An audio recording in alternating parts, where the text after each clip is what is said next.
Jeffery Rudell.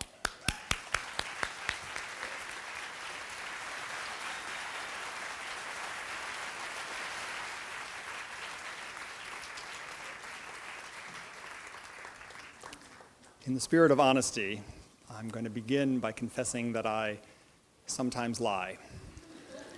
Occasionally, I will include a lie, a small lie, in a story I'm telling if I think it'll make the story better. I don't do it to protect the innocent because, frankly, I don't know any stories where the people in them are innocent. As a general rule, I don't lie about myself, though I admit I once did tell a story where I exaggerated the length of my penis. In my own defense, though, I did exaggerate the measurement down and not up. And I did it for the laugh. The story I'm telling you now does not include a lie, or many laughs for that matter. When I am finished telling you this story, you may think it's nothing but a lie. But I'd ask you to trust me on this. At the age of 19, I fell prey to a powerful and deeply corrupting influence.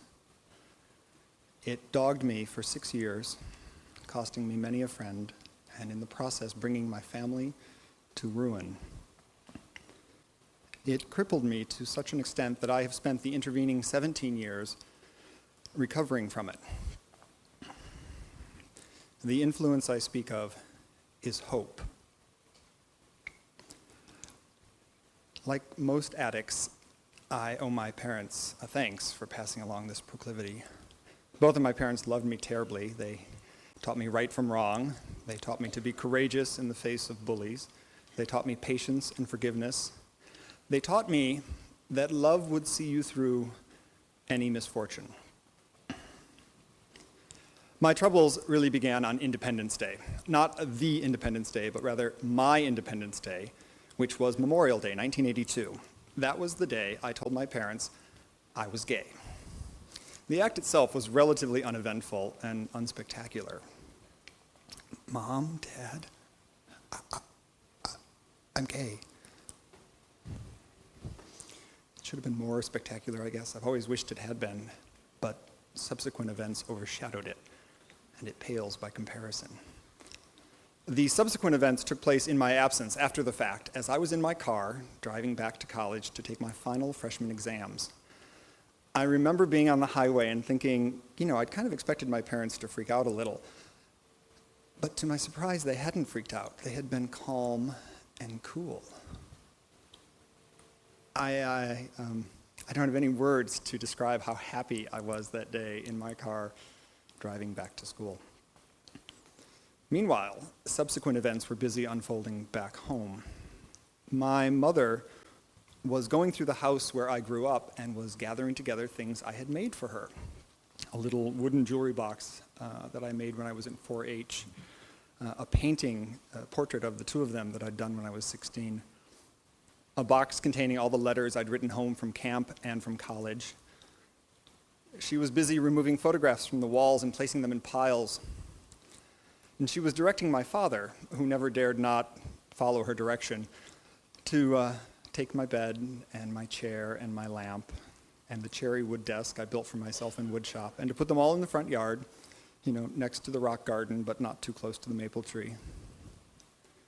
My books, my bookcases, my report cards, my clothes, my Farrah Fawcett poster, my shoes, my collection of interview magazines, the really good ones with the Andy Warhol covers, everything. And then with my sister and my father and my grandparents watching, my mother removed a cigarette from this tiny little crocheted case she always kept them in. And she lit the cigarette and then put the match to the pile of items there in the front yard that contained the sole and complete record of my existence in my family. It burned for hours, thanks to the addition of some lighter fluid to help get the larger pieces of furniture going. According to my sister, who years later related these details to me, it was a surprisingly impressive blaze. Sadly, in their eagerness to feed the fire, and due to an unexpected wind off the fields around our house, The maple tree that was older than my great-grandfather caught a spark in its branches and was sacrificed.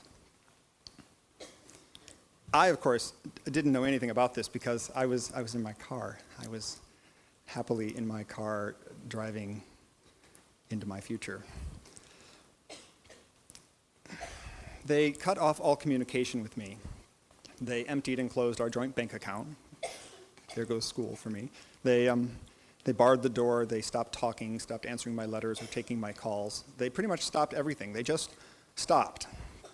Now, I was, completely disbelieving. None of this made sense. All of my friends had stories about telling their parents they were gay, and they all pretty much ended the same way. Sooner or later, everything worked out fine. My friend Neil, when he told his parents, they'd reacted very harshly as well, but just 2 months went by before they invited his new boyfriend to come home with him for the holidays. Everyone counseled me to have a little patience and have a little hope. And this is how it starts. Just a little hope, just enough to get you through. But, hope is cumulative, a little bit here, a little bit there. It builds up in the system until it becomes something toxic. Denial. Yes, their reaction had been extreme, but not the worst that could happen. The thing for me to do was to be a good son, to be patient, to find a way to earn back their love. So I went out and I got a job, then another, then a third, 3 shifts, 3 restaurants, 6 days a week for 4 years. I figured surely that would show them. But they weren't watching. I wrote letters, lots of letters, about nothing. It's Tuesday, and it's very hot here. Or I have a new roommate named Kathy. Or my friends took me out for my birthday yesterday. They didn't write back. Life, for me, sort of came to a halt while, the day-to-day just went on and on. I didn't think about my future. I didn't think about my needs. I didn't think about my sadness. I didn't have to because I had hope every day whispering in my ear. Don't give up. Don't walk away. Not yet. You're almost there. Don't get angry. Don't get impatient. Don't worry. It'll all be over soon. So 6 years went on like this without a word from them. Finally, hurt and confused beyond my ability to sort of hold it in, and frankly, finding it hard to maintain the illusion that this was temporary, I decided to make one final attempt to force the issue. So I flew home and showed up unannounced at my mom's office. It was an amazing visit. I remember I walked in, it was 3:30 in the afternoon, and I told the receptionist that I was here to see my mom and to please page her and tell her she had a surprise visitor.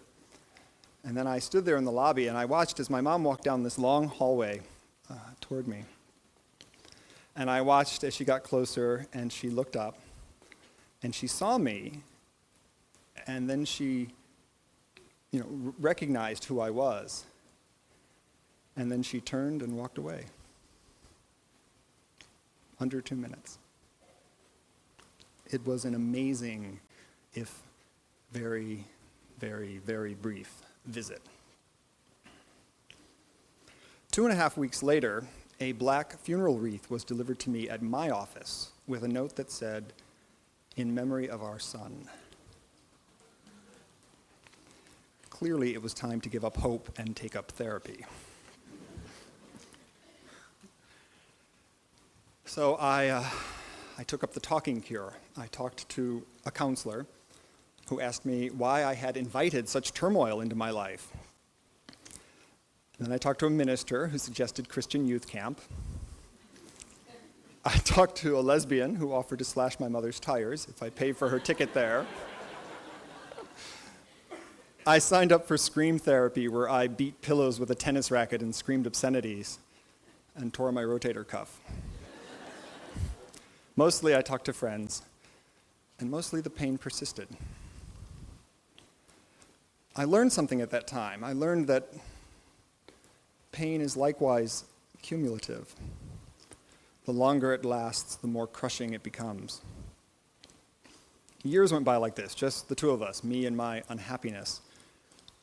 since it was my constant companion, I spent a lot of time sort of, turning it over in my mind, fingering it, as it were, like some sort of psychological worry stone.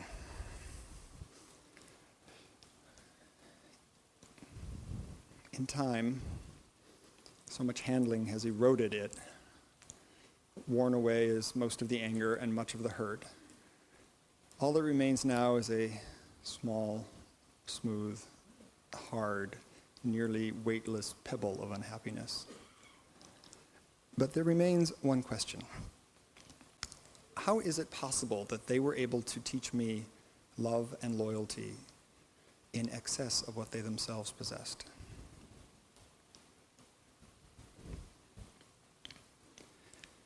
I've come to believe it's not possible to understand what they did. Not possible for me anyway. To understand it would suggest that there's some justification for it, and I know for certain that there is not. Still, there is no escaping my parents. This thing they did, this extreme and unfathomable and many-layered thing they did, tore a hole in the middle of my life. I have spent years and a lot of money darning that hole while trying to keep the rest of my world from unraveling. And yet their influence is enduring. My parents loved me terribly. I have been courageous in the face of bullies. There is such a thing as too much patience, but no such thing as too much forgiveness. And love has seen me through every misfortune. Thank you.